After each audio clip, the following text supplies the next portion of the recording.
Before we begin the story, let us know where you're watching from by leaving a comment below.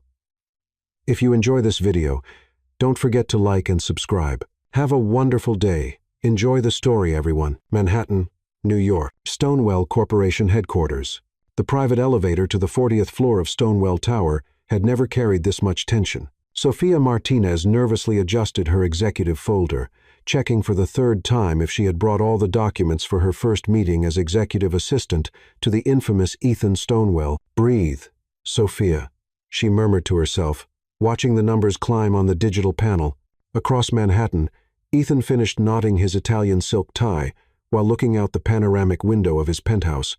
At 32, he had transformed the family business into an empire, spanning real estate investments to tech startups.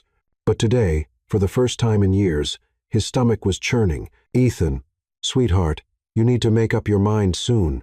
Eleanor Stonewell's voice echoed through the intercom. His 8-year-old grandmother, the matriarch who still controlled 40% of the company's shares, didn't know the meaning of the word subtle. Grandma Ellie, please. I'm coming, he replied, a mixture of affection and exasperation in his voice. The problem was simple. His father, Charles Stonewell, had decided it was time for his son to get married, and he already had the perfect candidate, Abigail Thornton, daughter of a Texas oil magnate, and coincidentally, the most boring woman Ethan had ever met. Sophia took a deep breath as the elevator doors opened, revealing the famous executive office. Glass walls offered a panoramic view of Central Park, while minimalist furniture in shades of gray and black created an intimidating atmosphere. In the center of it all, a solid mahogany desk. Where the heck is my new boss? She muttered, checking her watch. 9:15 a.m. She had arrived 15 minutes early, as she always did. The side door burst open, and Ethan stormed into the office like a hurricane of Armani suit and palpable frustration. Disheveled brown hair, blue-gray eyes sparking with irritation, and an expression that could melt steel. You must be the new, he began, stopping abruptly when he saw her. Sophia stood up, extending her hand professionally. Sophia Martinez, your new executive assistant. It's a pleasure to meet you, Mr. Stonewell. For a moment, Ethan was silent, studying the woman before him. Wavy brown hair pulled into an elegant bun, intelligent dark eyes, and a confident smile that showed not an ounce of intimidation. Interesting. Of course, Sophia, he said, shaking her hand, noting the firm grip. I hope you're prepared for an interesting day. I always am, Mr. Stonewell. Before he could respond, his phone rang. The name Dad flashed on the screen. Ethan, son, I have a surprise for you. Charles's enthusiastic voice echoed through the speakerphone. Abigail is here in the office with me. How about we come up for a quick visit? Maybe lunch. Ethan's blood ran cold. Dad, I told you today isn't a good day for nonsense. We're already in the elevator. Abigail is eager to see you again. The call ended. Ethan looked at Sophia, who was discreetly trying to pretend she hadn't heard everything. Darn, he muttered, running his hands through his hair. Sophia, I need you to. The elevator dinged. The doors opened, revealing Charles Stonewell, a 8-year-old man with the same determined look as his son, and Abigail Thornton, platinum blonde, pink Chanel dress, and a smile that seemed painted on porcelain. Ethan, darling.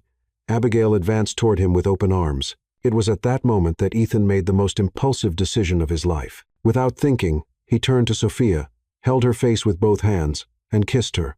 It wasn't a chaste or polite peck. It was a full, passionate kiss that made Sophia drop her folder on the floor and grab the lapels of his suit to keep from falling. The silence that followed was deafening. Ethan!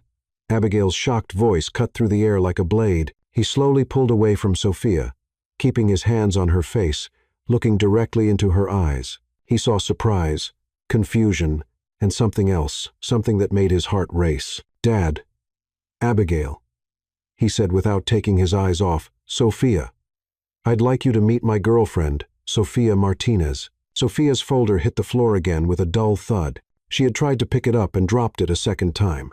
Your what?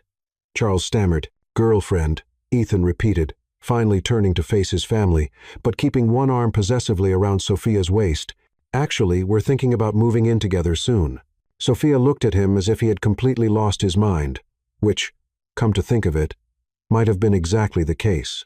But Ethan, Abigail said, her shrill voice becoming even more piercing, we had plans. Your father said you were interested in finding true love. Ethan interrupted softly. And I found it. He looked at Sophia again. And this time she saw something genuine in his eyes. Didn't I, sweetheart? Sophia opened her mouth, closed it, opened it again. Finally, in a moment of pure madness, she decided to play along. Of course, honey, she said.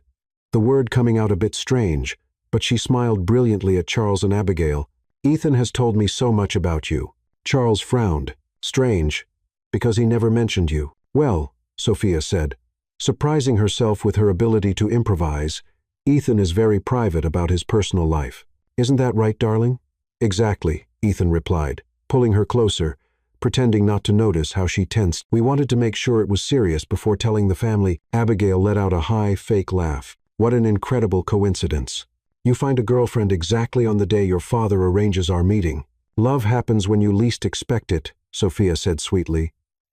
And Ethan had to suppress a smile at the slightly sarcastic tone. The office phone rang, breaking the tension. Ethan answered quickly. Ethan, dear. Grandmother Eleanor's familiar voice echoed through the speakerphone. I heard you brought a special young lady to meet the family. How wonderful. Come to dinner at home tonight. All of you. And Sophia, dear.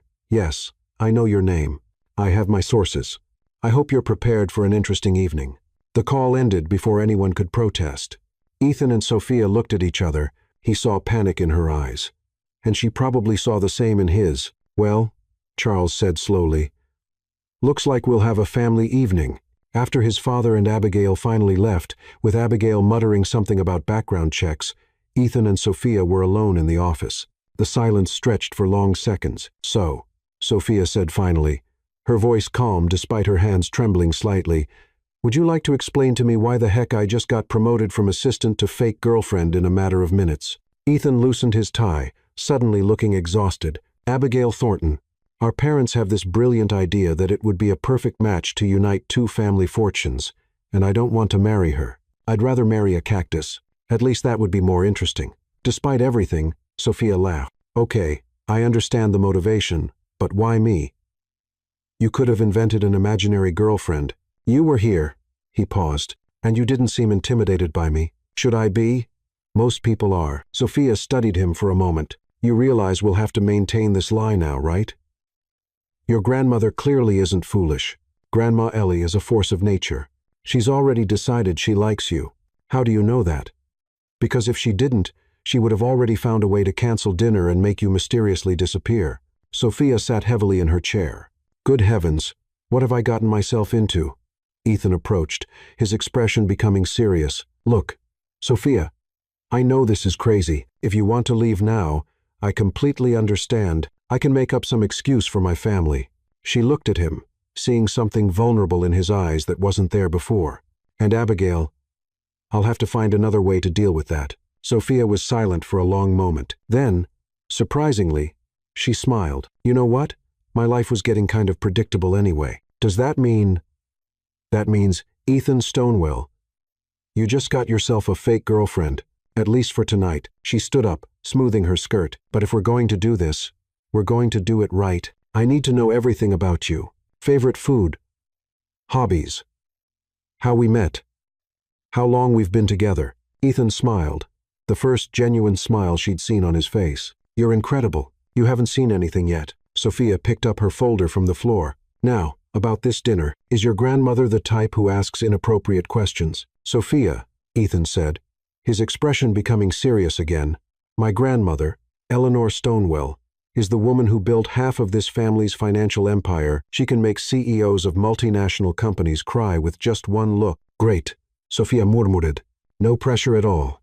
And one more thing, Ethan added, looking slightly embarrassed. She kind of insists that serious couples live together to truly know the person. In her words, Sophia stared at him. Tell me you're not implying what I think you're implying. My penthouse has 4 bedrooms. Ethan Stonewell, you are officially insane. Probably. He extended his hand to her.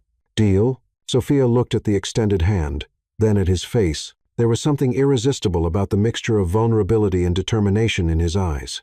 Against all her better judgment, she shook his hand. Deal. But you're going to owe me the biggest explanation in history. Deal. And that's how Sofia Martinez went from executive assistant to fake girlfriend of a billionaire in a single Tuesday morning. She still didn't know that before the end of the week, she'd be questioning whether the feelings were really that fake. Ethan's penthouse, Upper East Side, Manhattan. 3 hours later, Sofia stood in the marble foyer of Ethan's penthouse, clutching an overnight bag and questioning every life decision that had led her to this moment. The space was exactly what she'd expected from a billionaire bachelor.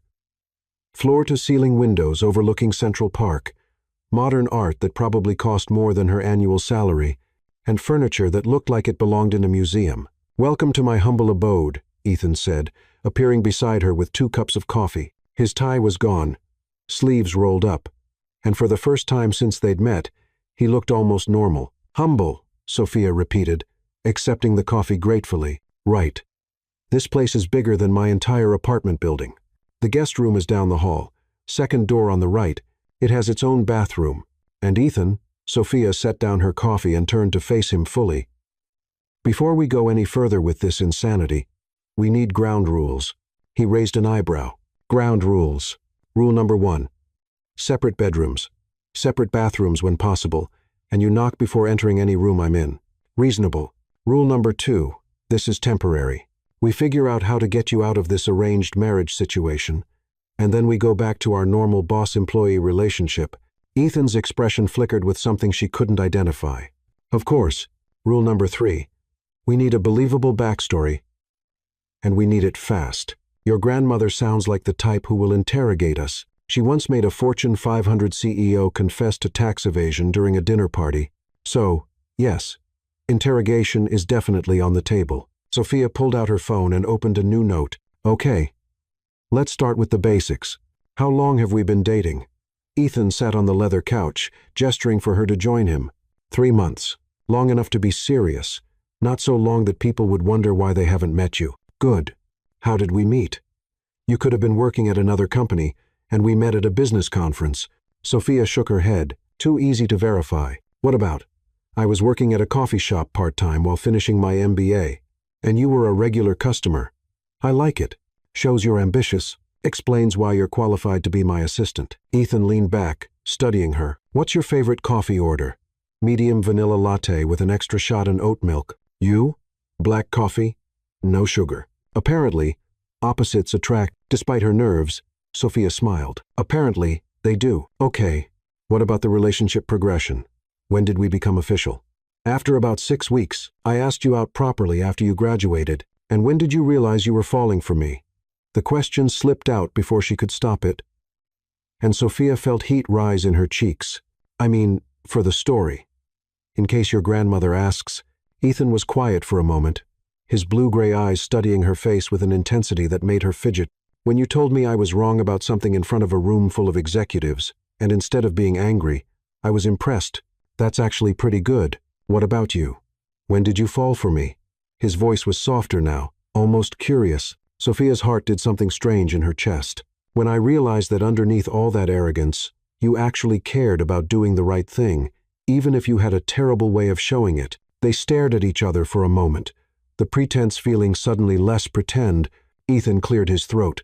"We should probably practice." "Practice what?" "Being a couple. Physical affection. Pet names. The way couples interact. If we're awkward tonight, Grandma Ellie will see right through us." Sofia's mouth went dry. "Physical affection. Nothing inappropriate," Ethan said quickly. "Just hand-holding. Maybe sitting close together. The kind of casual intimacy that real couples have." "Right. Casual intimacy. Sure." Sofia stood up abruptly. "Maybe we should start with something easier, like pet names. What do you want me to call you?" Sofia considered this. "Sofia works fine. Maybe Soph if you're feeling casual. What about you?" "Ethan's fine. Nate if we're being informal." "This is so weird," Sofia muttered, pacing toward the window. "I can't believe I'm actually doing this." Ethan watched her pace, noting the way she moved with unconscious grace, how the afternoon light caught the highlights in her hair. "Sofia, if this is too much, no." She turned back to him with determination. "I said I'd do this, and I will. I just need a minute to wrap my head around it." Her phone buzzed with a text message. She glanced at it and frowned. "Everything okay?" Ethan asked. "It's my sister. She wants to know if I'm free for dinner tonight." Sofia typed back quickly. "I'm telling her I have a date. You could tell her the truth. Sophia snorted. Right. Hey, Isabella, remember that new job I started today? Well, I'm now fake dating my billionaire boss to help him avoid an arranged marriage. That would go over well. Fair point. Ethan's phone also buzzed. He checked it, and his expression darkened. Abigail. What does she want? To meet for drinks later, to clear the air about this morning. Ethan showed Sophia the message. She's not going to let this go easily. What are you going to tell her? That I'm busy with my girlfriend tonight. Ethan started typing. But she's going to keep pushing. Abigail doesn't handle rejection well. Sophia came back to sit beside him, close enough that she could smell his cologne. Something expensive and subtly masculine. How long were you two involved? We weren't. That's the problem. Our fathers decided we'd be perfect together, based on some business merger they want to orchestrate. Abigail's been under the impression that we're practically engaged, and you never corrected that impression? Ethan had the grace to look embarrassed. I kept putting off dealing with it. I thought maybe if I ignored it long enough, they'd give up. Men, Sophia muttered. But there was amusement in her voice. Okay, so Abigail is going to be suspicious. Your father probably is too. And your grandmother is going to test us. This evening should be fun. About tonight, Ethan said, his voice taking on a note of warning. There are a few things you should know about my family. Grandma Ellie has very strong opinions about everything, and she's not shy about sharing them. She'll probably ask you about your family, your goals, your intentions with me. My intentions? She's very protective. She raised me after my parents divorced when I was 12. Sophia's expression softened. That must have been hard. She's the strongest woman I know, but she can be intense. Noted. What about your dad? He means well, but he sees everything as a business transaction, including marriage. He'll probably try to figure out what you bring to the table financially or socially. Charming family dynamics. Ethan laughed. But it wasn't entirely humorous. Welcome to the Stonewell family, where love comes with a business plan attached. Sophia studied his profile as he stared out the window. There was something lonely in his expression that made her chest tighten unexpectedly. Ethan. Yeah. For what it's worth, I think what you did today protecting yourself from being forced into something you don't want that took courage. He looked at her, surprised. Even though I dragged you into it? Even though you dragged you into it, she smiled. Besides, my life was getting boring. This is definitely not boring. Give it time, Ethan said dryly. You haven't met my family yet. Sophia's phone buzzed again. This time, it was her apartment building's concierge. Shoot, she muttered after reading the message. What now? There was a water main break in my building. They're saying residents might not be able to get back in for a few days. Ethan and Sophia looked at each other, the implications hitting them simultaneously. So, you're stuck here? Ethan said slowly. Looks like it. With me? Apparently.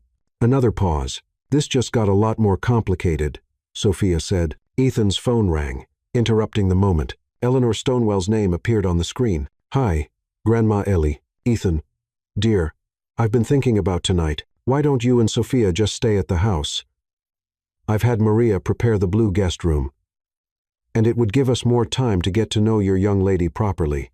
Ethan met Sophia's eyes, seeing his own panic reflected there. That's very thoughtful. But we wouldn't want to impose. Nonsense. It's settled. Dinner's at 7, and I'll have Juan prepare something special. Oh, and Ethan, wear the navy suit. Sophia, dear, I do hope you have something elegant. Not that it matters. I'm sure you look lovely in anything. The line went dead. Sophia stared at Ethan. Did your grandmother just invite us for a sleepover? It appears so. At her house? Yes, where we'll have to share a room. Ethan nodded grimly. The blue guest room has one bed.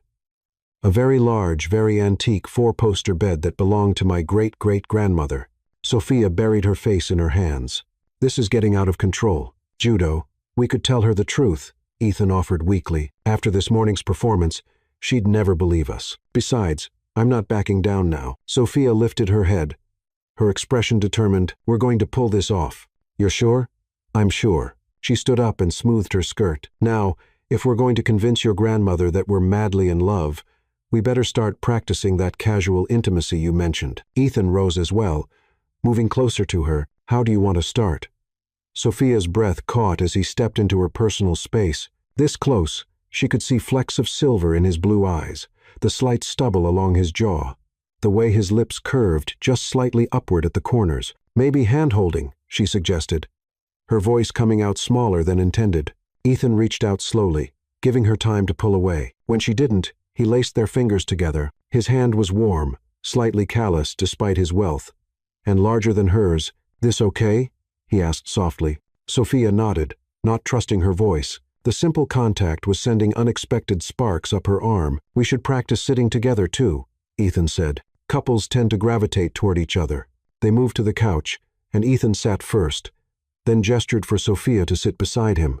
She did, acutely aware of the warmth radiating from his body, the way he smelled like expensive cologne, and something that was uniquely him. "This feels so strange," Sophia admitted. "Strange bad, or strange good?" She considered the question honestly. Strange. Natural. Actually. Which is the strange part? Ethan's thumb brushed across her knuckles, such a small gesture that she might have imagined it. "Sophia. Yeah. Thank you for doing this. I know it's crazy." But he was quiet for a moment. "I haven't felt this relaxed around someone in a long time." Sophia's heart did that fluttering thing again. "Ethan, I know it's just pretend," he said quickly. "I just meant you're easy to be around." "You're not what I expected either," Sophia admitted. "What did you expect? Someone colder, more arrogant, less," she gestured vaguely at him. "Less what?" "Less human." Ethan laughed. A real laugh this time. "I'll take that as a compliment." It was meant as one. They sat in comfortable silence for a few minutes, Sophia becoming gradually more aware of Ethan's presence beside her, the way he absently stroked his thumb across her hand, how natural it felt to be curled up next to him. "Ethan," she said eventually. "Soph, your family is going to love me." He looked down at her, amused. "How can you be so confident?" Sophia grinned up at him. "Because I'm awesome." Obviously, Ethan agreed, and for a moment, looking down at her bright smile and sparkling eyes, he almost forgot this was all pretend. Almost. Stonewell Estate, Greenwich, Connecticut. The Stonewell family estate looked like something out of a movie. A sprawling Georgian mansion with perfectly manicured gardens, a circular driveway lined with ancient oaks, and enough windows to suggest the electric bill could fund a small country. Sophia gripped Ethan's hand tighter as their car pulled up to the front entrance. "Breathe," Ethan murmured. Squeezing her fingers, "You've got this. Easy for you to say. You've been dealing with her your whole life." Sophia smoothed her navy blue dress, the most elegant thing in her wardrobe, and checked her reflection in the car window one last time. "How do I look?" Ethan's answer was immediate and sincere. "Beautiful." The simple honesty in his voice made Sophia's cheeks warm. Over the past few hours of practicing their couple act, moments like these had been happening more frequently, little instances where the pretending felt dangerously real. The massive front door opened before they could knock, revealing a distinguished man in his 60 seconds wearing a perfectly pressed uniform. "Master Ethan, Miss Martinez," he said with a slight bow. "Mrs. Stonewell is waiting in the drawing room. May I take your bags?" "Thanks, Juan. How's she doing tonight?" Juan's expression remained professionally neutral, but Sophia caught the slight twitch at the corner of his mouth. "Quite enthusiastic about meeting your young lady, sir." "That's what I was afraid of," Ethan muttered. They followed Juan through a foyer that could have doubled as a ballroom, complete with a crystal chandelier that probably cost more than Sophia's college education. Original oil paintings lined the walls, and Sophia was pretty sure she recognized a few famous signatures. "Ethan, darling." A commanding voice echoed from ahead. Eleanor Stonewell appeared in the doorway of what must be the drawing room, and Sophia understood immediately why CEOs found her intimidating. Despite being nearly 80, she moved with the grace and purpose of someone half her age. Silver hair, perfectly styled, wearing an elegant burgundy dress that screamed designer, and sharp blue eyes that seemed to see everything at once. Grandma Ellie. Ethan stepped forward to kiss her cheek, and Sophia was struck by how his entire demeanor softened around his grandmother. "I'd like you to meet Sophia." Eleanor turned those penetrating eyes on Sophia, who felt like she was being evaluated for purchase. After a moment that felt like an eternity, the older woman smiled. "Sophia Martinez." Eleanor stepped forward, and to Sophia's surprise, pulled her into a warm hug. "Welcome to the family, dear." "Thank you, Mrs. Stonewell. Your home is absolutely stunning. Please, call me Eleanor or Grandma Ellie if you're comfortable with that." Eleanor stepped back, but kept her hands on Sophia's shoulders. "And this old place has been in the family for 4 generations. I'd love to give you a proper tour later. I'd like that very much." "Excellent. Now, come in. Come in. Charles should be here shortly, and I want to hear all about how you two met." The drawing room was elegant without being stuffy. Comfortable leather chairs arranged around a marble fireplace, floor-to-ceiling bookshelves, and French doors leading to a terrace overlooking the gardens. Eleanor gestured for them to sit on a love seat while she took the chair across from them. "So," Eleanor said, settling back with a crystal glass of what looked like whiskey, "tell me about this romance." Ethan has been frustratingly secretive. Sophia felt Ethan's hand find hers, his thumb stroking across her knuckles in what had become a comforting gesture over the past few hours. "We met at a coffee shop near Columbia," Sophia began, grateful they'd practiced this story. "I was finishing my MBA and working part-time to pay for school. Ethan was apparently a regular customer, though it took me weeks to notice him." "Hard to believe," Eleanor said with amusement. "My grandson isn't exactly easy to overlook." "I was usually buried in textbooks," Sophia said with a laugh. "One morning, I was struggling with a particularly difficult case study about corporate restructuring, and this stranger at the next table offered to help. I couldn't help myself," Ethan added, his voice warm with what sounded like genuine fondness. She was so focused, so determined, and when she finally looked up, he trailed off, looking at Sophia with an expression that made her breath catch. It was like everything clicked. Sophia finished softly, and for a moment, she almost believed it herself. Eleanor watched this exchange with keen interest. "And when did friendship become something more?" "About 6 weeks later," Ethan said. "I asked her out properly after she graduated." "What convinced you to say yes, dear?" Eleanor asked Sophia. Sophia thought about their practice session, about the vulnerable moment when Ethan had talked about his parents' divorce. "He showed me who he really was, underneath all the walls he puts up, and I realized that despite his reputation for being difficult, he genuinely cares about doing the right thing." Eleanor's eyebrows rose slightly. "Interesting perspective. Most people focus on Ethan's achievements or his wealth. Those things are nice," Sophia said honestly, "but they're not why I fell for him." "And what did convince you?" Eleanor pressed. Sophia glanced at Ethan, then back at his grandmother. "The day he spent 3 hours helping an elderly man who'd been cheated by a contractor. Ethan didn't have to get involved, and the man couldn't offer him anything in return. But Ethan couldn't stand seeing someone taken advantage of." Ethan stared at Sophia in surprise. "How did you know about that?" "Your assistant mentioned it when I was reviewing your schedule. She said you do things like that more often than people realize." Eleanor was watching this exchange with growing interest. "Indeed, he does." "I'm impressed you noticed, Sophia.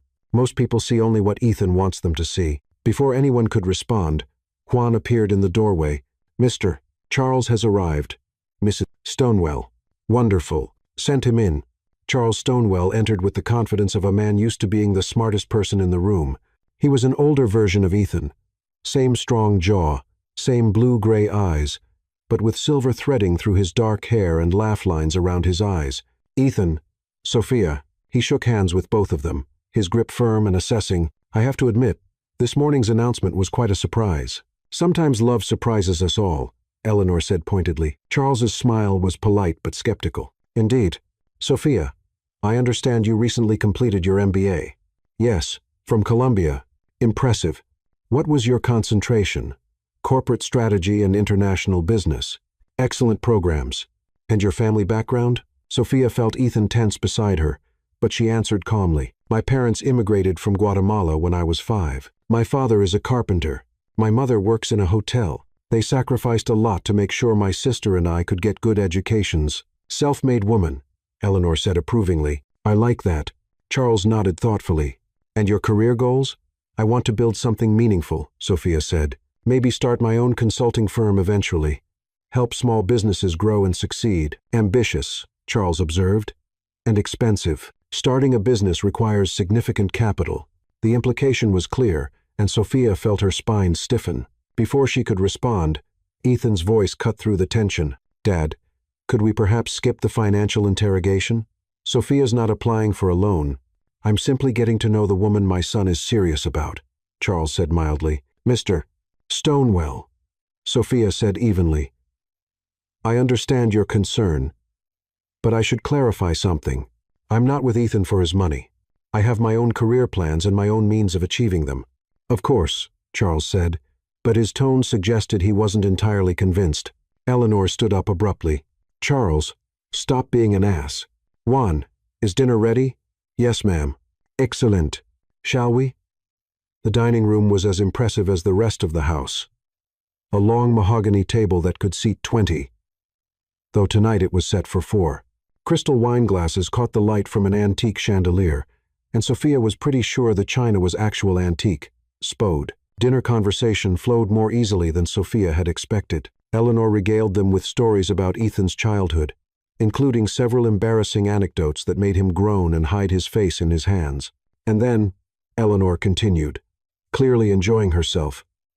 8-year-old Ethan decided he was going to fix the antique grandfather clock in the hallway, took the entire thing apart with a screwdriver he'd stolen from Juan's toolbox. "Please stop," Ethan muttered. "Could you put it back together?" Sophia asked, grinning. "That's the best part," Eleanor said. He actually improved it.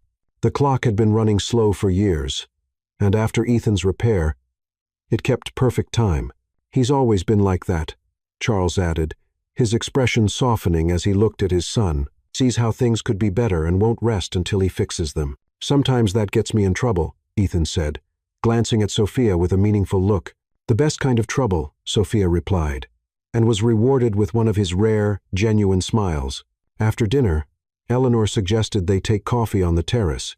The evening was warm for October, and the gardens were lit with subtle landscape lighting that made everything look magical. "Sophia, dear, would you mind helping me in the kitchen for a moment?" Eleanor asked. "I want to show you something." Sophia glanced at Ethan, who nodded encouragingly, though she could see the worry in his eyes. In the kitchen, Eleanor poured coffee from an expensive-looking machine, while Sophia stood awkwardly by the island. "You know," Eleanor said conversationally, "I've been wondering about something all evening." Sophia's stomach dropped. "Oh? Ethan has never brought a woman home before, not once in all his 32 years. I'm honored to be the first." Eleanor turned to face her fully, leaning against the counter with her arms crossed. "Sophia, dear, I'm going to ask you something, and I want you to answer honestly. Of course, are you in love with my grandson?" The question hit Sophia like a physical blow. She opened her mouth to give the practiced answer but found herself frozen under Eleanor's penetrating stare. Sophia started, then stopped. The truth was, after just one day of pretending to be Ethan's girlfriend, the lines were already blurring in ways that terrified her. "Mrs. Stonewell, Eleanor, I care about Ethan very much. That's not what I asked." Sophia took a deep breath. "I think I could be in love with him. I mean, if we—" She trailed off, realizing she was treading into dangerous territory. Eleanor studied her for a long moment, then smiled. "Good answer. Honest. Real love isn't something that happens overnight, despite what the movies tell us. It's something that grows, that you choose every day." Eleanor picked up the coffee tray. "I like you. Sophia Martinez. You're good for him. How can you tell?" "Because in the 3 hours you've been here, I've seen Ethan smile more than I have in the past 3 years. And when he looks at you," Eleanor shook her head with amusement. "Well, let's just say that boy has it bad, whether he knows it or not." They returned to the terrace, where Ethan and Charles were deep in conversation about some business matter. Ethan immediately stood when he saw Sophia, moving to her side with an unconscious protectiveness that made Eleanor's eyes twinkle. "Everything okay?" he murmured in Sophia's ear. "Perfect," Sophia said, and meant it. The rest of the evening passed in a blur of easy conversation and growing comfort. By the time Eleanor announced it was getting late, Sophia had almost forgotten this was all supposed to be fake. "Juan will show you to your room," Eleanor said, kissing both their cheeks. "Breakfast is at 8, but don't feel obligated to get up early. You're on vacation." "Thank you so much for your hospitality," Sophia said. "This has been wonderful." "The pleasure is all mine, dear. Sleep well." The blue guest room was on the 2nd floor, down a hallway lined with family portraits. When Juan opened the door and left them alone, Sophia felt her nerves return full force. The room was beautiful. Antique furniture, soft blue wallpaper, and French doors leading to a small balcony, and in the center of it all, a massive 4-poster bed that looked like it belonged in a fairy tale. "So," Sophia said, staring at the bed. "That's big. King size," Ethan confirmed. "And I can sleep on the floor. There are extra blankets in the closet. Don't be ridiculous. We're both adults. We can share a bed without it being weird." Ethan raised an eyebrow. "Can we?" Sophia's cheeks heated. "Of course we can. It's just sleeping, right? Just sleeping." They stood there for another moment, the tension stretching between them. "I should probably change," Sophia said finally. "Yeah, me too." They both moved toward their bags at the same time, then stopped, then started again in an awkward dance that made them both laugh. You first, Ethan said. I'll wait outside.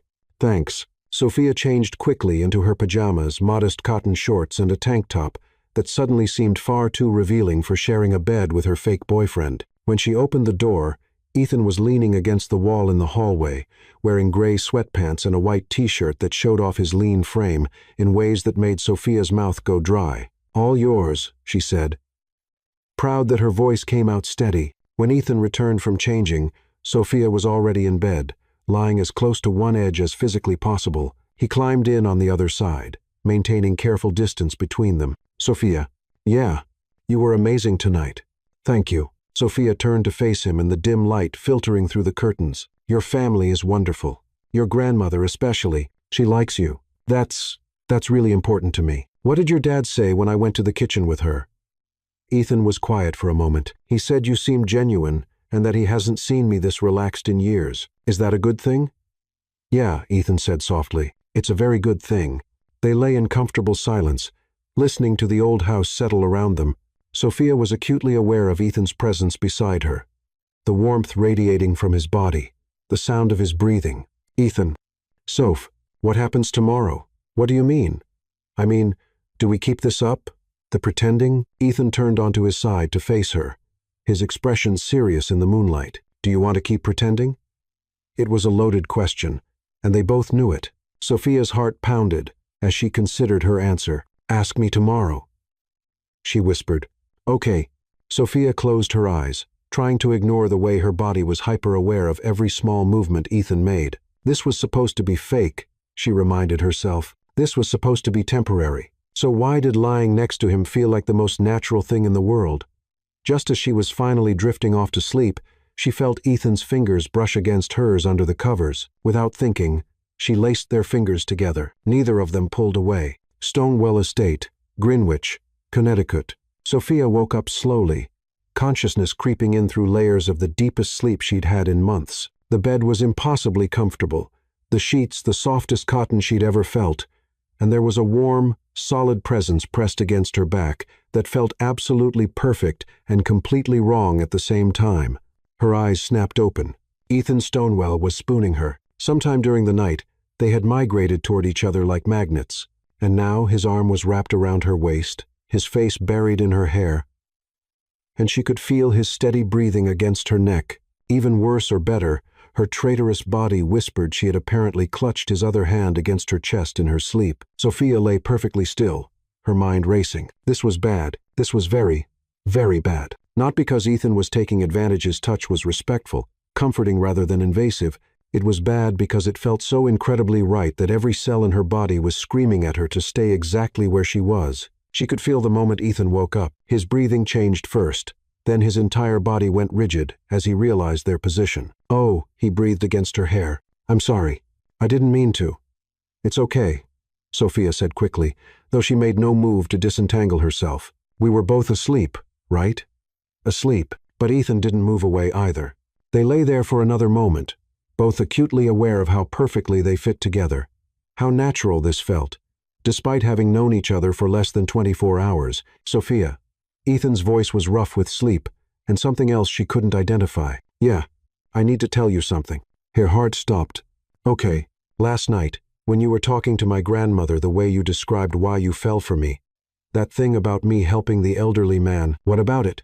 Ethan's arm tightened slightly around her waist. I never told anyone about that. Not my assistant. Not anyone. Sophia's breath caught. Then how did I don't know, but you were right. I did spend 3 hours helping Harold Kowalski deal with a contractor who was trying to cheat him out of his life savings. And I do try to help people when I can, even though it's not exactly good for my reputation as a ruthless businessman. Sophia finally turned in his arms, finding herself face to face with Ethan in the soft morning light. His hair was mussed from sleep, his eyes soft and vulnerable, and he looked nothing like the intimidating billionaire who had stormed into his office yesterday morning. Maybe I'm just good at reading people, she said softly. Maybe. His thumb traced along her cheekbone. Such a gentle touch that Sophia's eyes fluttered closed. Or maybe you see me better than I see myself. The moment stretched between them, charged with possibility and terror, in equal measure. Sophia was acutely aware of how easy it would be to close the distance between them, to let this fake relationship become something devastatingly real. A sharp knock on the door shattered the spell. "Ethan, Sophia," Eleanor's voice called through the wood. "Breakfast is ready when you are." They sprang apart like they'd been electrocuted. Sophia scrambling to her side of the bed, while Ethan sat up and ran his hands through his hair. "We'll be down in 10 minutes.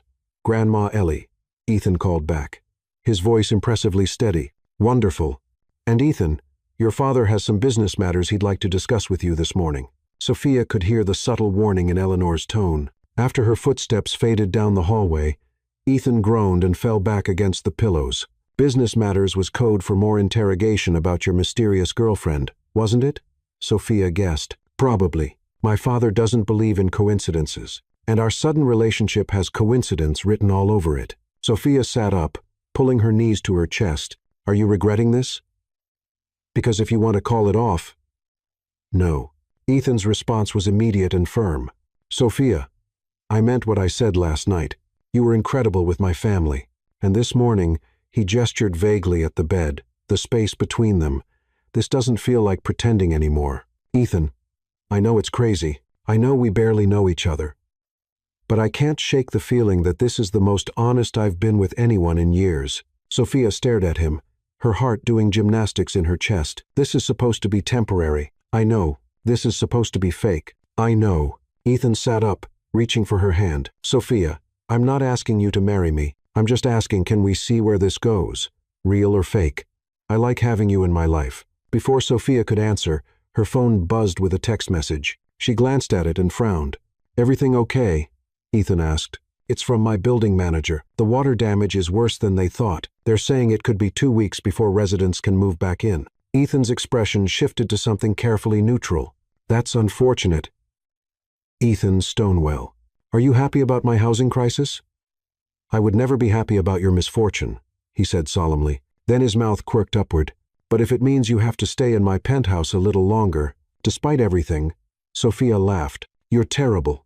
"Probably. But you like me anyway." "I'm starting to think I do," Sophia admitted, "which is either the best or worst thing that could happen right now." "Let's go with best," Ethan suggested, leaning over to kiss her forehead.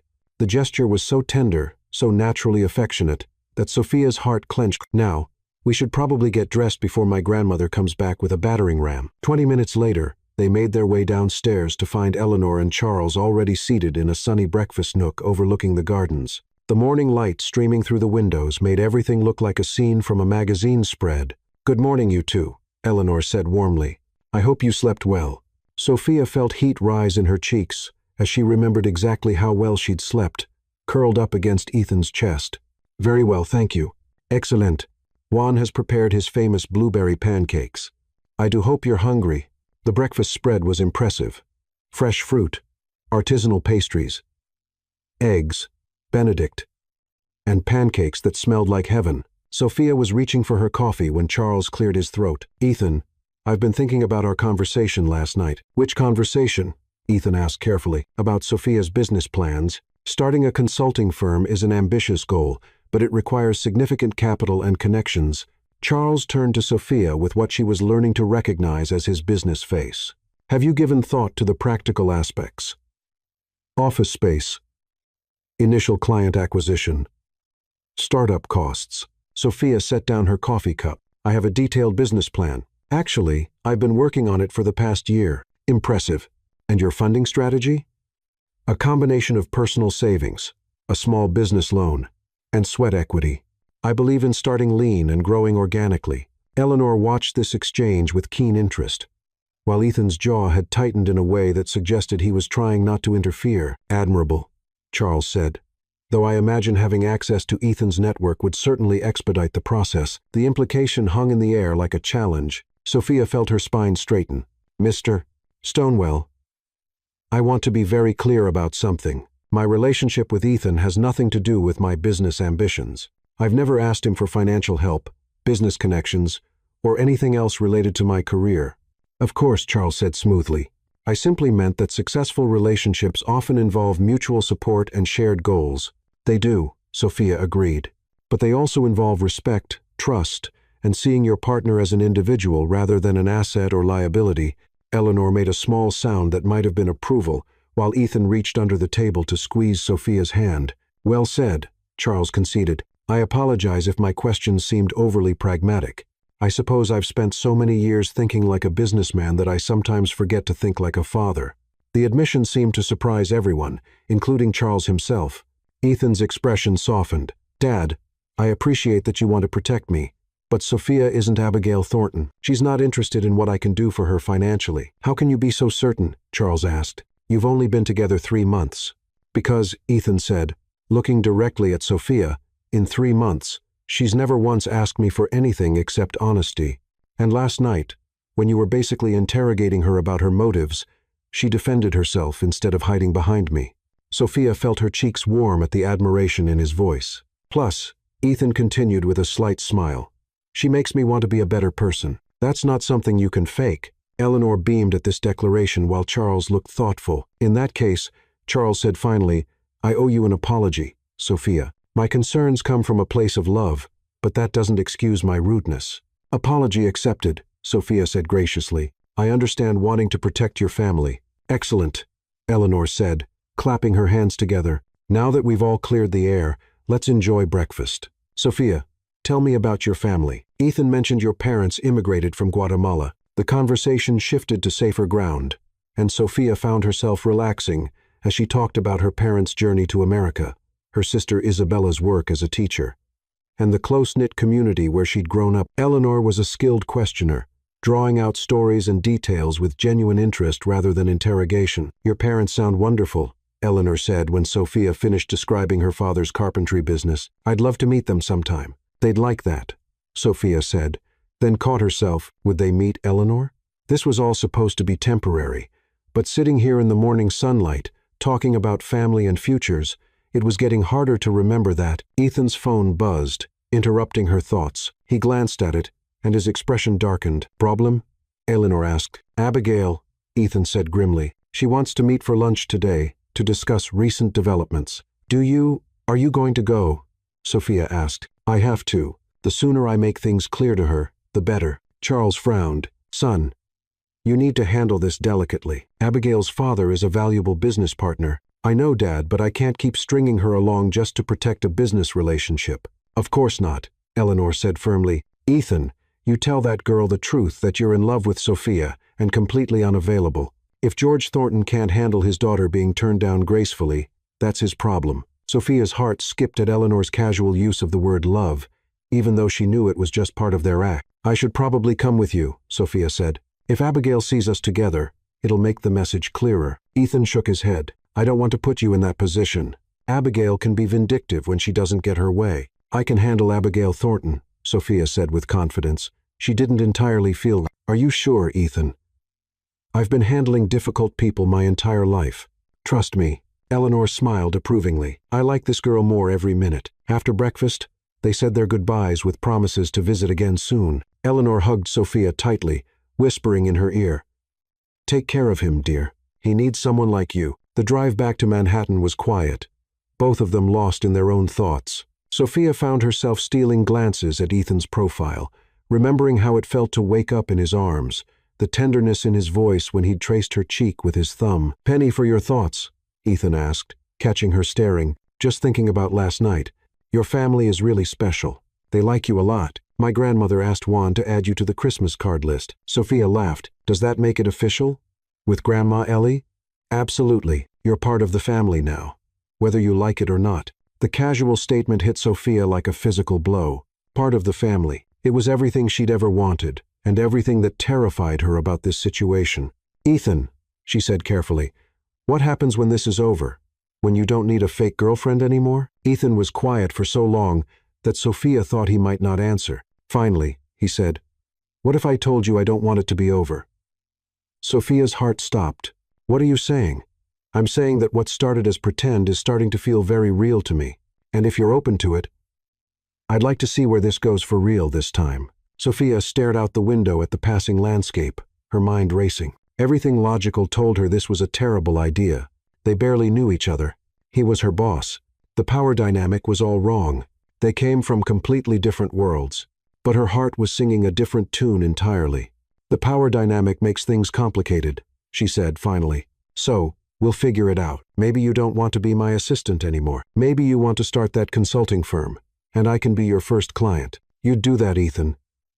At this point, I'd do anything to keep you in my life. Sophia's phone rang before she could respond. Isabella's name appeared on the screen. My sister, Sophia explained to Ethan, then answered, Hey Bella, Sophia Martinez. You have 30 seconds to explain why I just saw a photo of you and Ethan Stonewell on page 6. Sophia's blood turned to ice. What? Page 6? You know, the gossip section?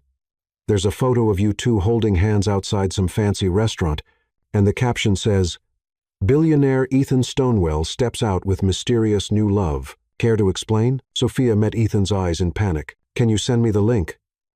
Already did. Sophia, what the heck is going on? Yesterday you were starting a new job as someone's assistant, and today you're dating a billionaire. It's complicated, Sophia said weakly. Complicated how, Sophia? This guy is worth, like, $1 billion. He's been on the cover of Forbes, and you're you. Thanks for the confidence boost, Sophia said dryly. You know what I mean. You're amazing. But you're also the girl who clips coupons and shops at Target. What are you doing with someone who probably spends more on wine than you make in a year? Sophia closed her eyes. Isabella, I promise I'll explain everything later. But right now, I need you to not tell Mom and Dad about this, okay? Are you kidding? Mom's going to have 17 heart attacks when she sees this. You know she follows all the celebrity gossip accounts on Instagram. Perfect, Sophia muttered. Sophia, seriously, are you okay? This all seems really sudden and intense. Sophia looked at Ethan, who was listening to her side of the conversation with a concerned expression. I'm okay, really.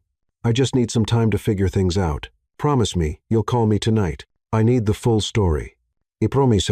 After Sophia hung up, Ethan reached over to squeeze her hand. We'll handle this, whatever happens. Ethan, my family is going to have so many questions. My mother is going to want to know everything from your credit score to your intentions. Then I'll answer her questions. All of them, honestly. Sophia's phone buzzed with a text from her mother. 3 panic, face emojis, and call me right now. Okay, she said, taking a deep breath. But first, we have to deal with Abigail. And if she's half as vindictive as you say she is, she's probably already seen the page 6 article too. Ethan's jaw tightened. This is exactly what I was afraid of. The publicity, the scrutiny.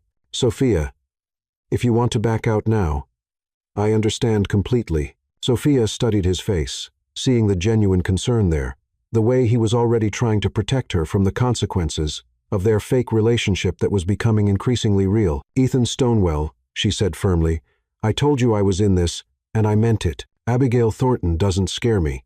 The media doesn't scare me. Your family likes me. My family will adjust. And if you can handle dating someone who shops at Target, I can handle dating someone who makes the gossip pages. Ethan's answering smile was brilliant.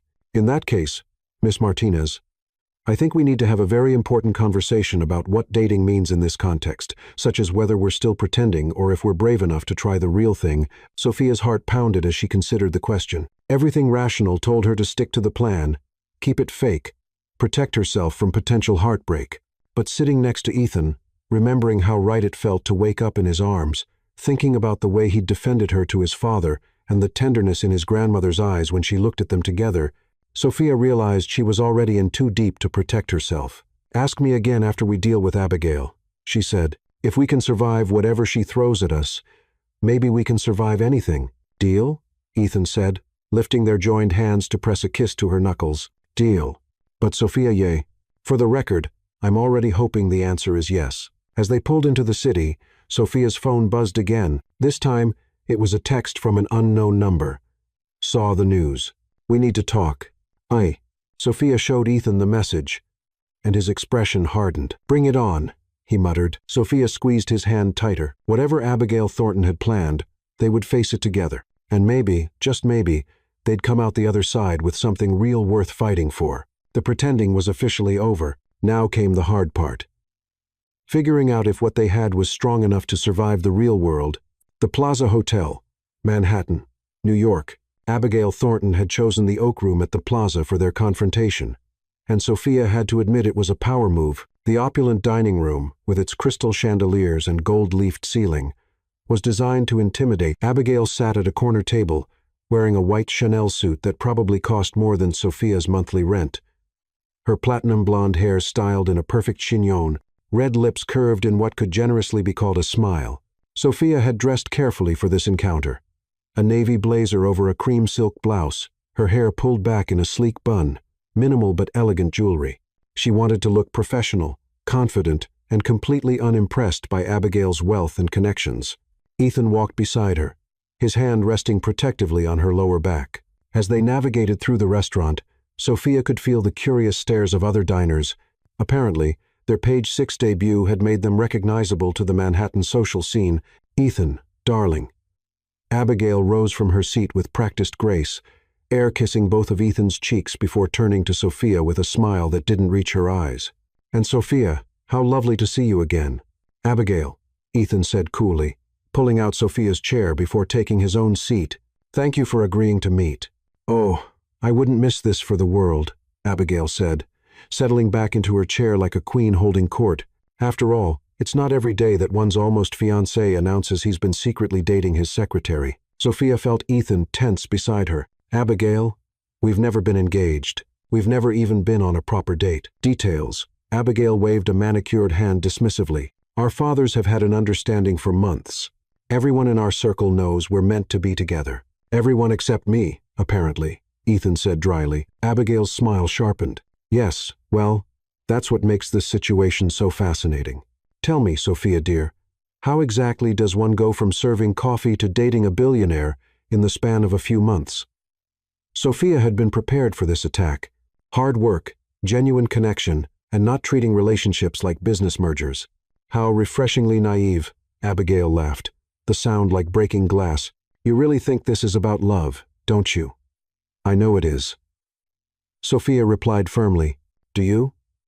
"Because from where I'm sitting, it looks like a very convenient arrangement.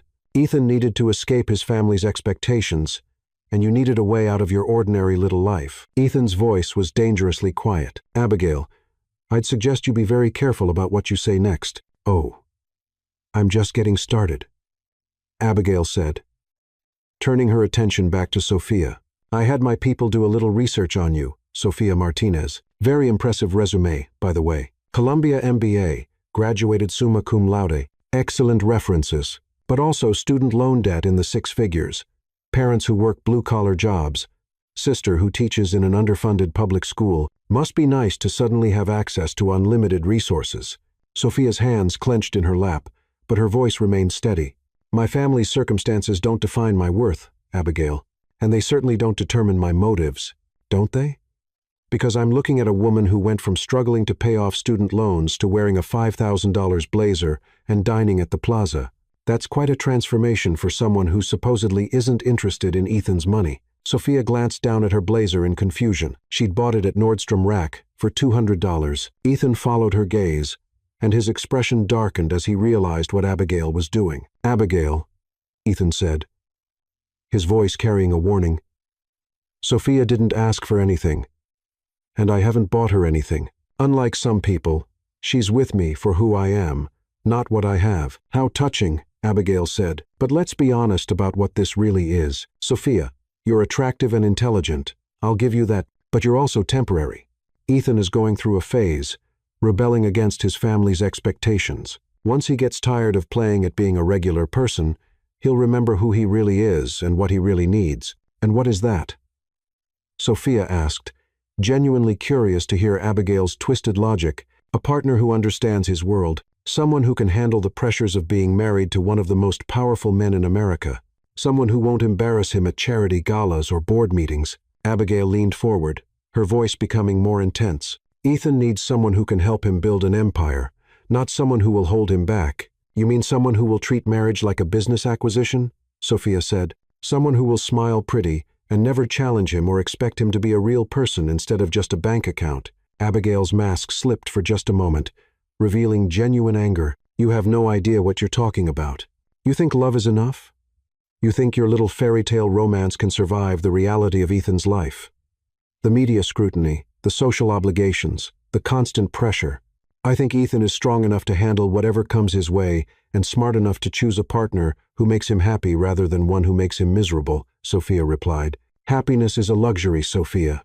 Ethan has responsibilities. He has a legacy to uphold. Ethan had been listening to this exchange with growing fury, and finally, he'd heard enough. Abigail, stop. Just stop. Ethan, I'm trying to help you see reason. No. You're trying to manipulate me the same way you've been trying to manipulate me for months. Sophia is right about one thing. You do see marriage as a business acquisition, but I'm not a company to be acquired. And I'm not interested in a wife who thinks love is a luxury. Abigail's composure cracked further. She's going to break your heart, Ethan. She's going to realize that your world is too much for her, and she's going to leave. And when she does, you'll remember that I warned you. Maybe, Ethan said quietly, but that's my choice to make. And Abigail, even if Sophia did break my heart, I'd rather have my heart broken by someone I love than spend my life with someone I don't. The words hung in the air between them. Sophia felt her breath catch. It was the first time Ethan had used the word love in reference to their relationship, even indirectly. Abigail sat back in her chair, her perfect mask finally slipping completely. For a moment, Sophia saw past the polished exterior to the woman underneath, someone who was genuinely hurt and confused by Ethan's rejection. I don't understand, Abigail said, and for the first time her voice sounded small. We make sense, Ethan. On paper, we're perfect for each other. Our families, our backgrounds, our goals, everything aligns. On paper, yes, Ethan agreed gently. But Abigail, when was the last time we had a real conversation? When did we last laugh together or disagree about something meaningful or challenge each other to be better? Abigail opened her mouth, then closed it, clearly struggling for an answer. You're a remarkable woman, Ethan continued. You're intelligent, accomplished, and beautiful. But we don't bring out the best in each other. We never have, and she does. Abigail's gaze flicked to Sophia with a mixture of resentment and genuine curiosity. Ethan turned to look at Sophia, his expression soft and wondering. She makes me want to be the man I am when no one else is watching. She sees through all the walls I've built, and somehow still likes what she finds underneath. Sophia felt tears prick at her eyes. This was supposed to be an act, a performance to convince Abigail to back off, but the sincerity in Ethan's voice, the vulnerability in his expression, this wasn't pretending anymore. Abigail watched this exchange with growing understanding. You're really in love with her. Yes, Ethan said simply. I am. Sophia's heart stopped. This wasn't part of their script. This wasn't strategic or calculated. This was Ethan Stonewell, Billionaire CEO, admitting his feelings in front of the woman he was supposed to marry, and the entire dining room of the plaza. Abigail was quiet for a long moment, studying both of their faces. Finally, she sighed. Well, this is humiliating. Abigail, Ethan began. No, it's fine. I mean, it's not fine. It's absolutely mortifying. But Abigail straightened her shoulders, some of her natural poise returning. I suppose I owe you both an apology. Sophia blinked in surprise. You do? I've been behaving like a spoiled child who can't understand why she can't have the toy she wants. But you're not a toy, Ethan. You're a person with your own feelings and desires. And I've been trying to override those for months. Ethan's expression softened. Abigail, I should have been clearer about my feelings from the beginning. I was a coward, and I'm sorry for that. Yes, you were, Abigail agreed with a slight smile. But I also wasn't listening when you tried to tell me. I was so convinced that I knew what was best for both of us that I couldn't hear what you were actually saying. She turned to Sophia, her expression becoming more thoughtful. Sophia, I owe you an apology as well. My comments about your background and your motives were unfair and unkind. I was lashing out because I felt threatened. Threatened by me? Sophia asked, genuinely surprised. By what you represent. You're everything. I'm not authentic, unpretentious, capable of loving someone without calculating what you'll get in return. I've spent so much of my life thinking strategically that I'd forgotten how to feel genuinely. Sophia felt an unexpected surge of sympathy for the other woman. Abigail, that doesn't make you a bad person. It just makes you someone who's been taught that emotions are weaknesses instead of strengths.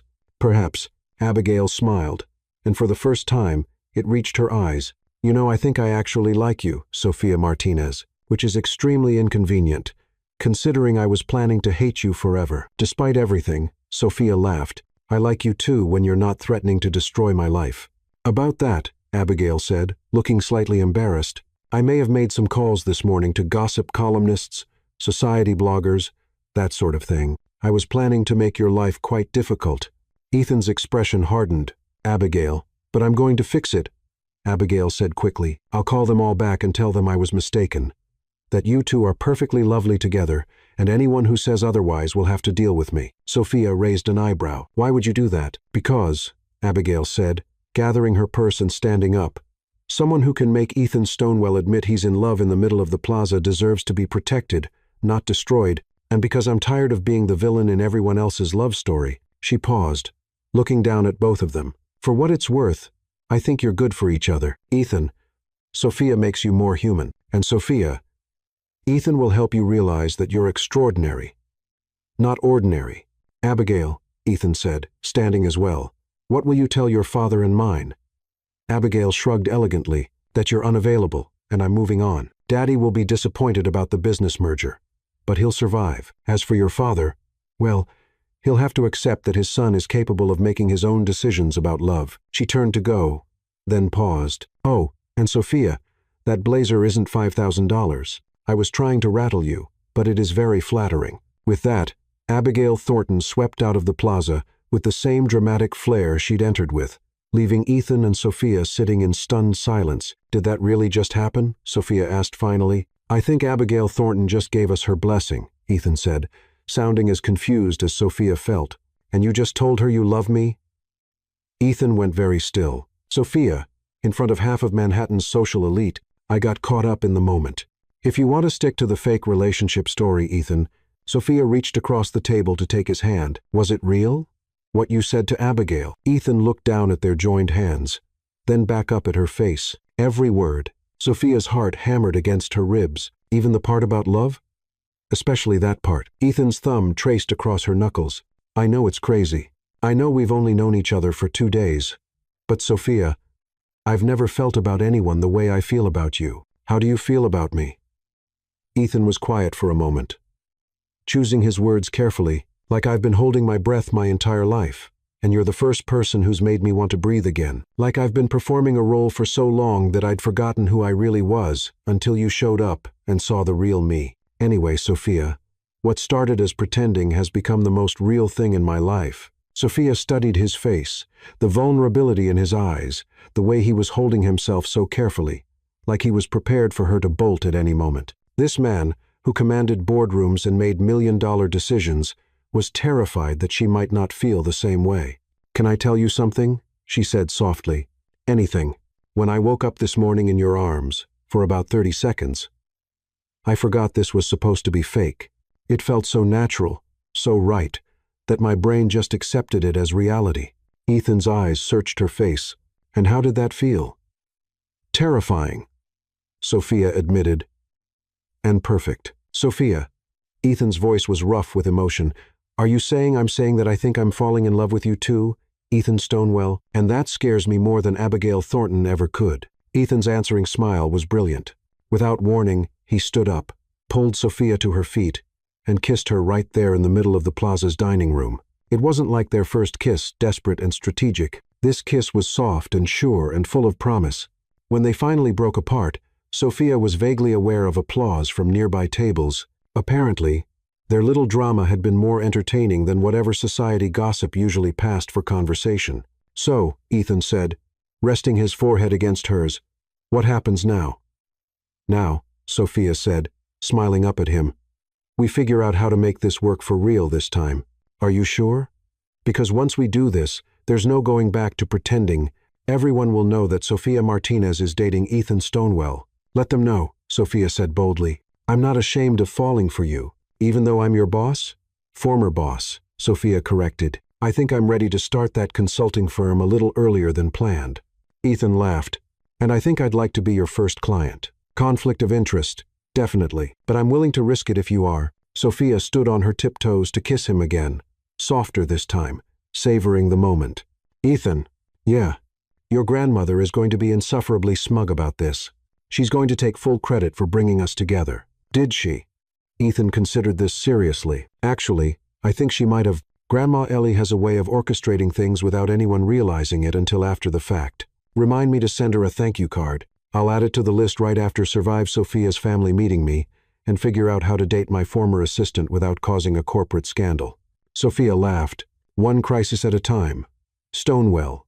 As they walked out of the plaza together, Neither of them noticed the photographer across the street capturing the moment Ethan spun Sophia around on the sidewalk, both of them laughing like teenagers.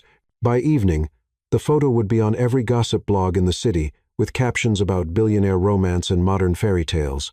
But for now, they were just Ethan and Sophia, two people who had found something real in the middle of pretending, walking hand in hand into whatever came next.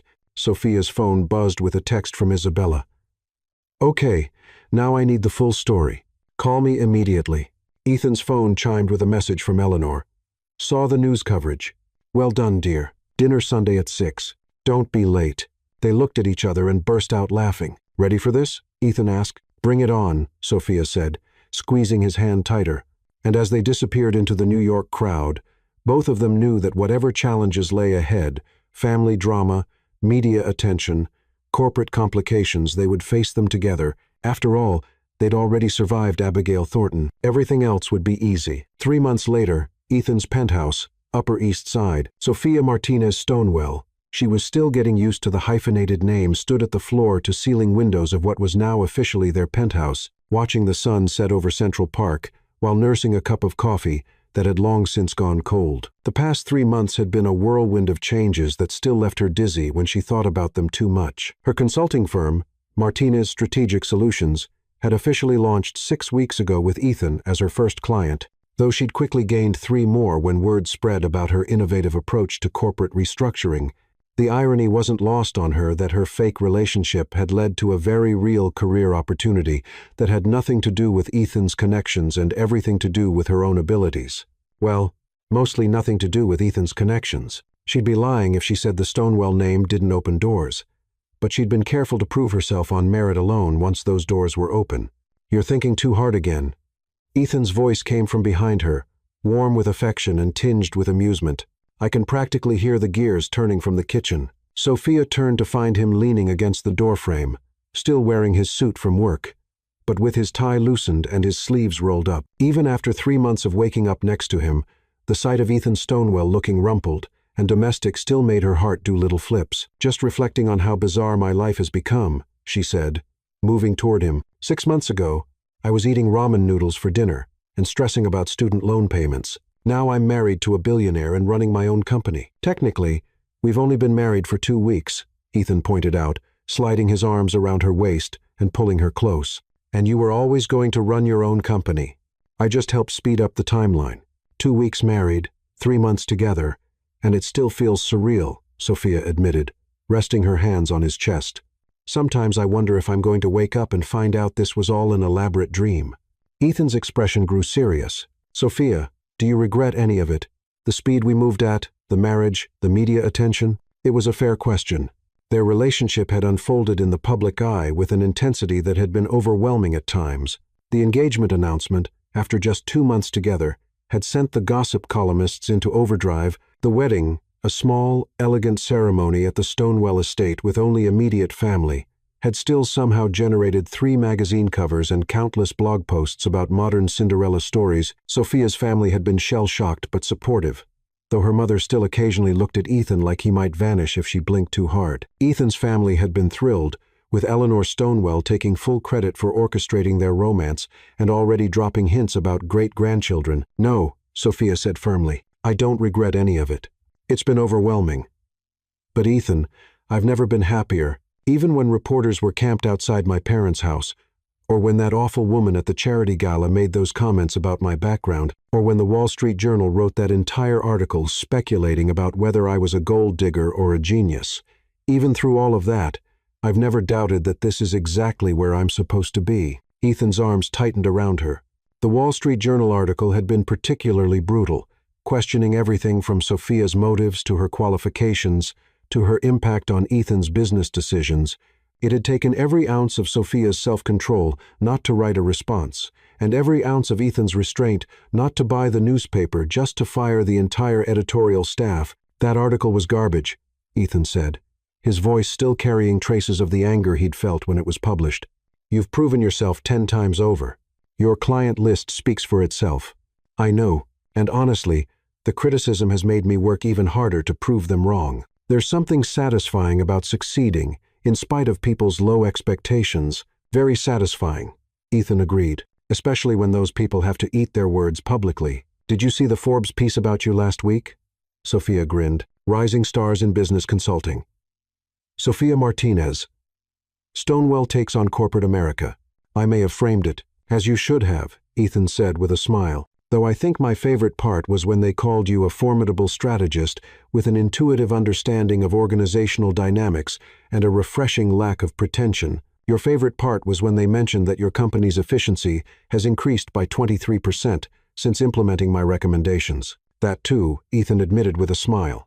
I love being married to someone smarter than me. You love being married to someone who challenges you, Sophia corrected. There's a difference. Both, Ethan said, leaning down to kiss her softly. I love being married to you. Period.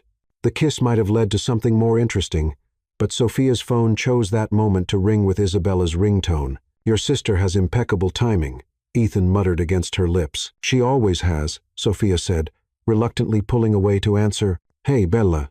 Sophia, thank goodness. I need your help with Mom. Isabella's voice came through. Sophia put the phone on speaker so Ethan could hear. Over the past 3 months, he'd become something of a favorite with Sophia's family.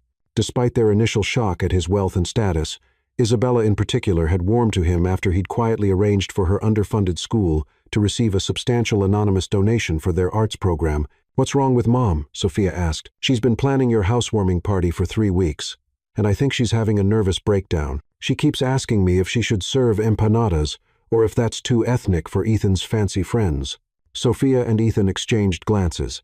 The housewarming party had been Sophia's idea, a way to officially introduce their families and closest friends to their new life together. But Maria Martinez had taken the planning as seriously as a state dinner, determined to prove that her daughter's new family was worthy of respect. Tell Mom that Ethan's fancy friends can eat empanadas or they can go hungry, Sophia said firmly, and that if anyone has a problem with our family's culture, they're not really our friends anyway. I tried that. She said she wants to make a good impression. Ethan stepped closer to the phone.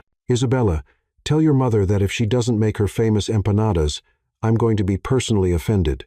I've been looking forward to them for weeks. Isabella laughed. Oh, good. You're there too. Maybe you can talk some sense into her. She's also convinced that your grandmother is going to judge our furniture. My grandmother grew up during the Depression, Ethan said dryly. She's going to be more interested in whether your mother's furniture is comfortable than whether it's expensive. Trust me. See? Tell Mom that, Sophia added. And Isabella, remind her that Eleanor specifically asked for Mom's tres leches cake recipe. That's not something you do for people you're planning to judge. I'll try. But you know how she gets when she's nervous. Sophia did know. Maria Martinez had raised 2 daughters to be proud of their heritage, while also being acutely aware of how the world might judge them for it. Meeting her new son-in-law's billionaire family was bringing out all her protective instincts and insecurities at once. We'll come over tomorrow to help with the preparations, Sophia promised. Ethan can charm Mom out of her anxiety spiral, and I'll handle the logistics. Perfect. And Sophia, thanks for marrying someone who actually likes our family instead of tolerating them. After Isabella hung up, Ethan shook his head with amusement. Your mother is terrified of my grandmother, isn't she? Completely. Even though they got along perfectly at the wedding. Well, to be fair, Grandma Ellie can be intimidating when she wants to be. Remember when she made that real estate developer cry at the charity auction? That was different. He was trying to cheat the children's hospital out of money. True. Your mother has nothing to worry about. Grandma Ellie already loves her. Sophia leaned back against Ethan's chest, feeling his arms settle around her again. It's strange, isn't it? How quickly our families have blended together, strange good or strange bad. Strange wonderful. I keep waiting for the other shoe to drop, for something to go wrong. Ethan was quiet for a moment, and Sophia could feel him thinking, Sophia, can I tell you something that might sound crazy? After everything we've been through, I think I can handle crazy. I don't think anything's going to go wrong. I think we're actually going to be one of those couples who make it look easy. Sophia twisted in his arms to look at him. What makes you say that? Because we've already survived the hardest part. We started with a lie and found truth. We've weathered public scrutiny, family drama, and corporate politics. We've been tested in ways most couples never are. And we came through stronger. We also fell in love in 2 days and got married after 3 months. Sophia pointed out, that's not exactly a recipe for stability. Isn't it, Sophia? We didn't have the luxury of taking things slow or pretending to be people we're not. We had to be real with each other from the beginning because the stakes were too high for games. Sophia considered this. You think the fake relationship actually helped us build a real one? I think it forced us to be honest about what we wanted and who we were. Most couples spend months or years carefully revealing themselves to each other. We had to jump into the deep end immediately. And you think that's better for us?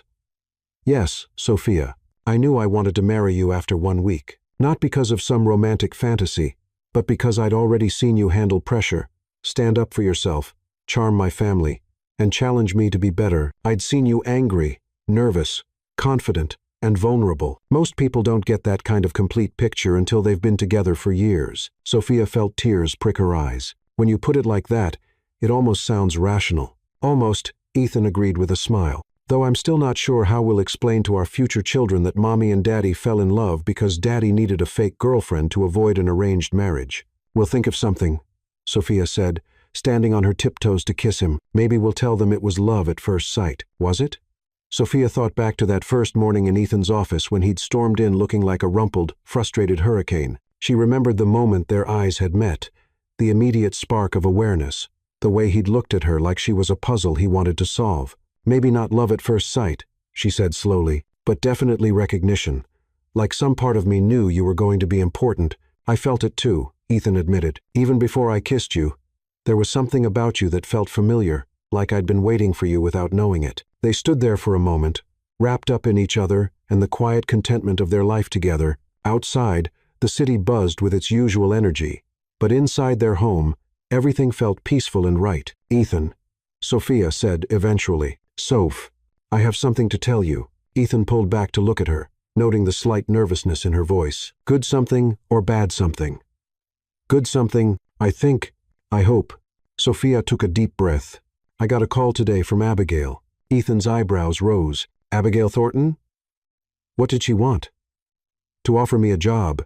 Actually, her father's company is looking for a strategic consultant for a major expansion, and she recommended me. It would be a huge contract, Ethan, big enough to establish my firm as a major player in the industry. Ethan's expression was carefully neutral. And how do you feel about working with Abigail? Honestly, I think it could be good for both of us. She's brilliant at what she does, and I respect her professionalism. Plus, there's something poetic about her helping me succeed after initially trying to destroy me. Do you want to take the job? Sophia searched his face for any sign of discomfort or jealousy. Do you want me to take it? I want you to do whatever makes you happy and helps you build the career you want. If that means working with my ex-almost fiancé, then I'll deal with any weirdness that comes up. There won't be any weirdness, Sophia said confidently. Abigail and I have actually become sort of friends. She sends me articles about business strategy, and I send her updates about my projects. It's nice having another woman to talk to who understands the corporate world. Plus, she probably knows all the gossip about our social circle, Ethan added with amusement. That too. Did you know that Elizabeth Morrison is having an affair with her tennis instructor? I did not, and I'm not sure I wanted to know that. Sophia laughed. Sorry, but seriously, Ethan, I think Abigail and I have found a way to be friends. She's not the same person who confronted us at the plaza. People change, Ethan agreed, especially when they stop trying to force life to fit their expectations and start adapting to what actually happens. Speaking of adapting to what actually happens, Sophia said, her tone becoming more serious, there's something else we need to talk about. Ethan's expression grew alert. Okay, your board meeting next week. I know they're going to bring up our marriage again. Ethan's jaw tightened. Let them. Our personal life is none of their business. It is when some of them think I'm a distraction or a liability. Ethan, I don't want to be the reason you have problems with your board. Sophia, you're not a problem. You're the best thing that's ever happened to me, professionally and personally.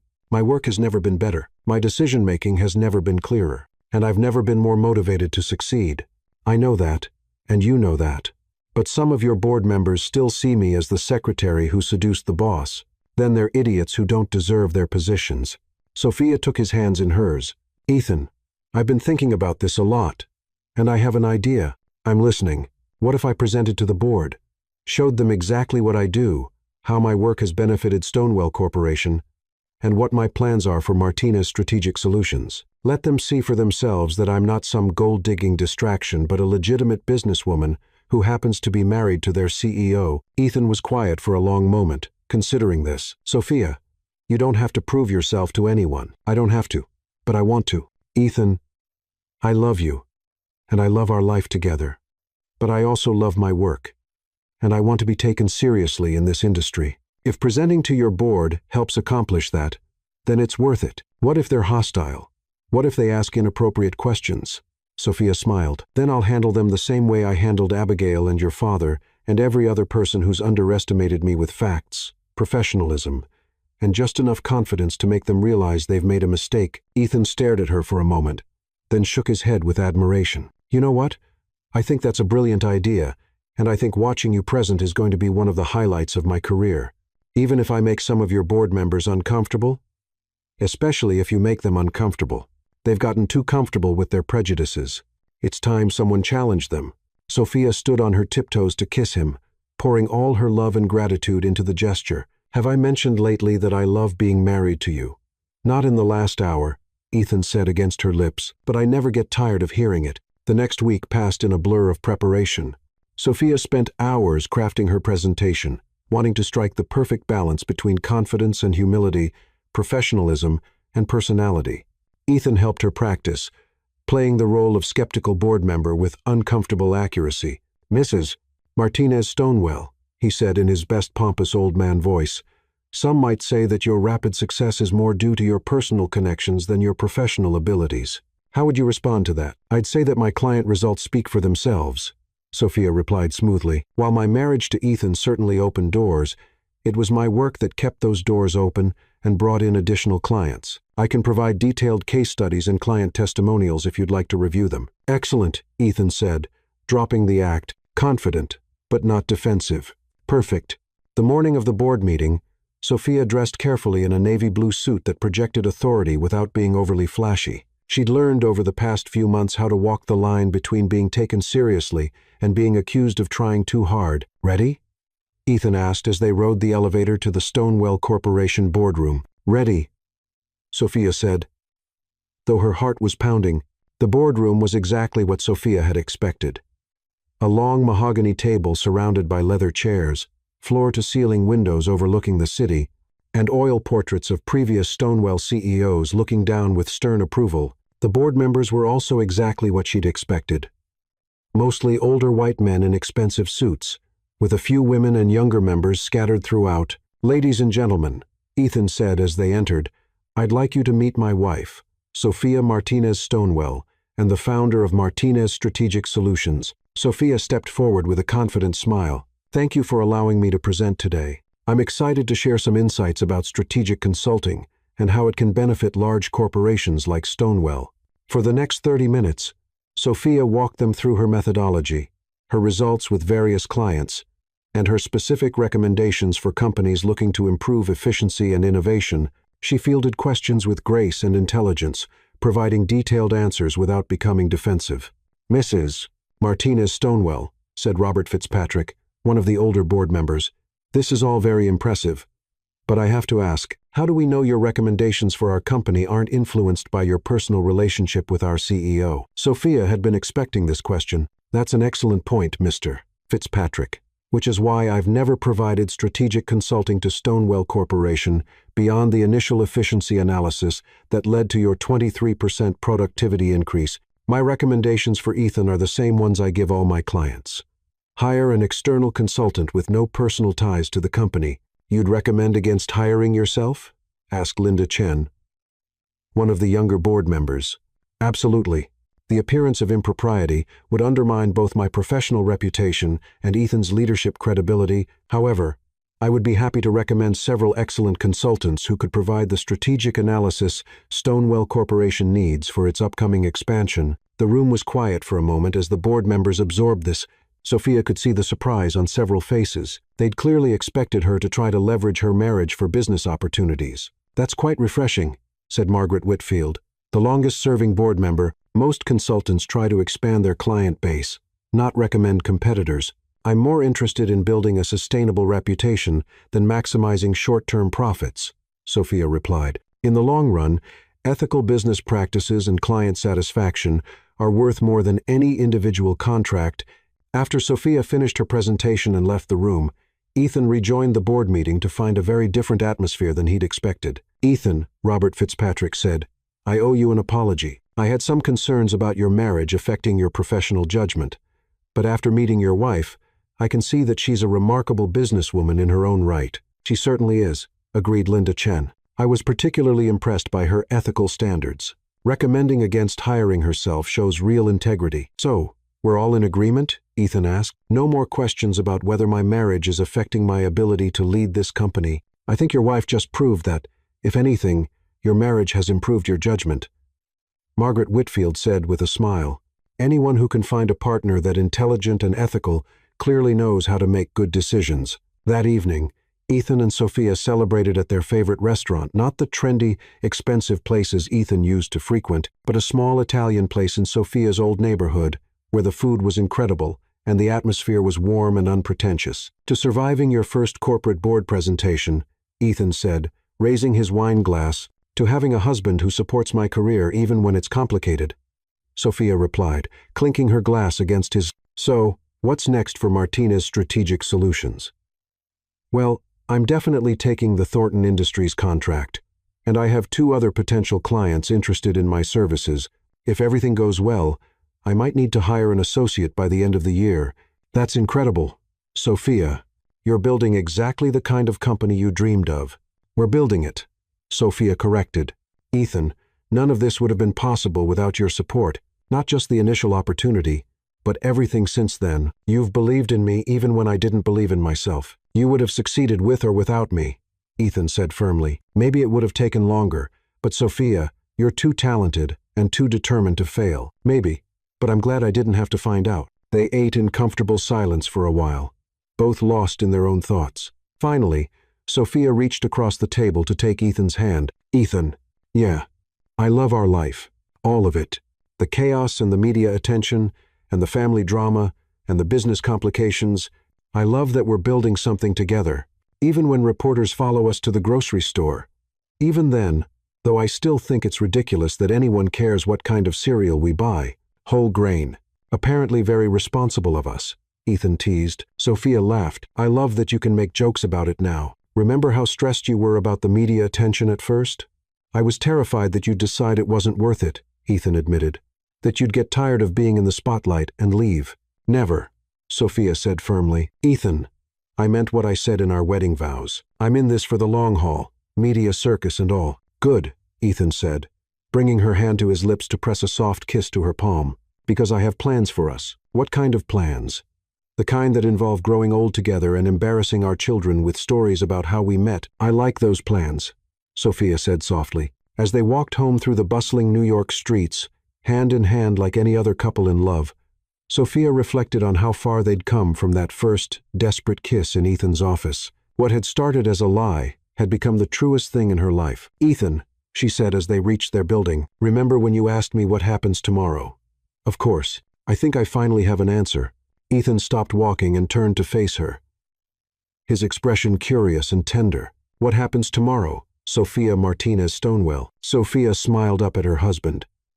This impossible man who had changed her entire world with one impulsive kiss. "Tomorrow, we wake up together. We have coffee and read the newspaper and argue about whose turn it is to do the dishes. Tomorrow, I go to work building my dream company, and you go to work running your family empire. Tomorrow, we have dinner with our families and laugh at your grandmother's stories and listen to my mother worry about whether we're eating enough vegetables. And the day after that, the same, and the day after that, and the day after that. Ethan, tomorrow we get to be married to each other, and the day after that, and every day for the rest of our lives." Ethan's smile was radiant. "I can't think of anything I want more, not even a quiet life without paparazzi and board meetings and family drama." "Especially not that," Ethan said, pulling her close. "Sophia, quiet was killing me. You brought noise and chaos and color into my life, and I never want to go back to the way things were before." As they rode the elevator up to their penthouse, Sophia thought about how perfectly this crazy love story had worked out. They'd started with a fake relationship designed to solve Ethan's family problems and ended up with a real marriage that had solved problems neither of them had realized they had. "Ethan," Sophia said as they reached their door. "Yeah, I think we're going to be disgustingly happy together." "Absolutely disgusting," Ethan agreed, unlocking their door and pulling her inside. "I can't wait." And as the door closed behind them, shutting out the world and leaving them alone in the home they'd built together, Sophia Martinez Stonewell knew with absolute certainty that she was exactly where she belonged. The fake relationship that had started with a desperate kiss had become a real marriage built on love, respect, and the kind of partnership that makes two people stronger together than they ever could have been apart. It was.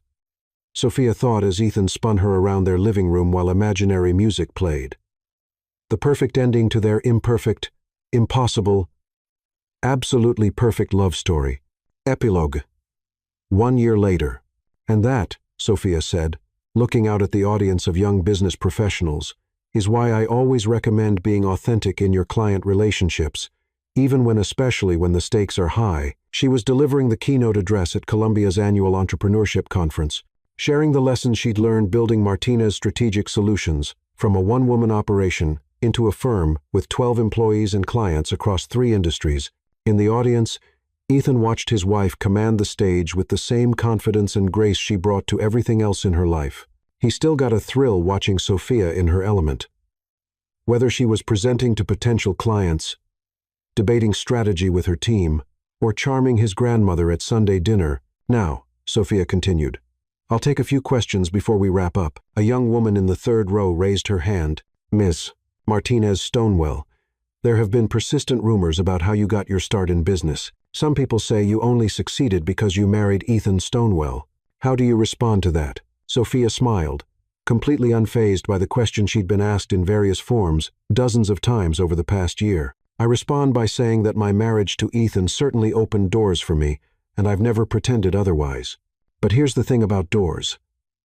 They only stay open if you prove you deserve to walk through them."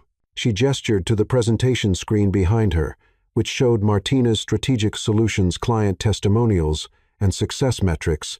"My work speaks for itself. Yes, being married to Ethan gave me opportunities I might not have had otherwise. But keeping those opportunities, building on them, and creating a sustainable business that was all about proving my value through results." The young woman nodded, apparently satisfied with the answer. "Anyone else?" Sophia asked. A young man near the back raised his hand. "What advice would you give to someone starting their own consulting firm?" "Be prepared to work harder than you've ever worked in your life," Sophia said immediately. "Be prepared to question everything you think you know about business and about yourself. And most importantly, be prepared to be honest with your clients, with your team, and with yourself about what you're capable of."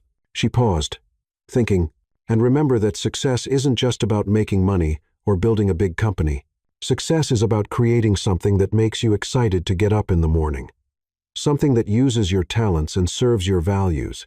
If you can do that, everything else will follow." After the conference ended, Ethan waited for Sophia outside the auditorium, leaning against the wall and scrolling through emails on his phone. He looked up when he heard her familiar laugh echoing down the hallway. "There's my brilliant wife," he said, straightening up as she approached. "There's my supportive husband," Sophia replied, rising on her tiptoes to kiss him. "How much of the presentation did you hear?"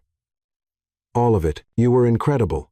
As usual, even the part where that student asked about nepotism, especially that part. I love watching you handle questions like that with such grace." Sophia linked her arm through his as they started walking toward the exit. "It doesn't bother you anymore? The implication that I only succeeded because of you?" "It never bothered me because I know it's not true," Ethan said. "Sophia, you would have been successful with or without me. I just feel lucky that I get to watch it happen up close." They emerged from the building into the crisp October afternoon. And Sophia paused to take a deep breath of autumn air. "Can I tell you a secret? Always. Sometimes I still can't believe this is my life. A year ago, I was working part-time at a coffee shop and stressing about student loans. Now I'm giving keynote speeches and running a successful company and married to the man of my dreams. Believe it," Ethan said, stopping to face her. "Sophia, you earned every bit of this. The success, the recognition, the happiness, all of it. We earned it," Sophia corrected. "Ethan, none of this would mean anything if I didn't have you to share it with." Ethan's expression grew soft and wondering, the same look he got whenever Sophia reminded him how much she loved their life together. "In that case, Mrs. Martinez Stonewell, what do you say we go home and celebrate another successful day in our completely improbable, absolutely perfect life?" "I say that sounds perfect," Sophia said, standing on her tiptoes to kiss him again. "But first, We're stopping by my parents' house. Mom is making empanadas, and she'll never forgive us if we're late. Lead the way, Ethan said, taking her hand. I wouldn't miss your mother's empanadas for anything. As they walked through the Columbia campus where they'd once pretended to have met, Sophia reflected on how much truth there was in their old cover story. They had found each other through a combination of ambition, determination, and sheer luck. The details might have been fabricated, but the essence was real.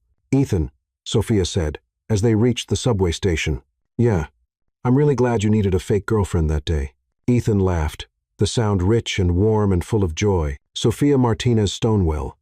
That was the best, worst decision I ever made. Here's to bad decisions that turn out perfectly, Sophia said, squeezing his hand as they descended into the subway, heading home to their wonderfully chaotic, beautifully real life together. And in the end, that's exactly what their love story was. A bad decision that turned out to be the best thing that ever happened to both of them.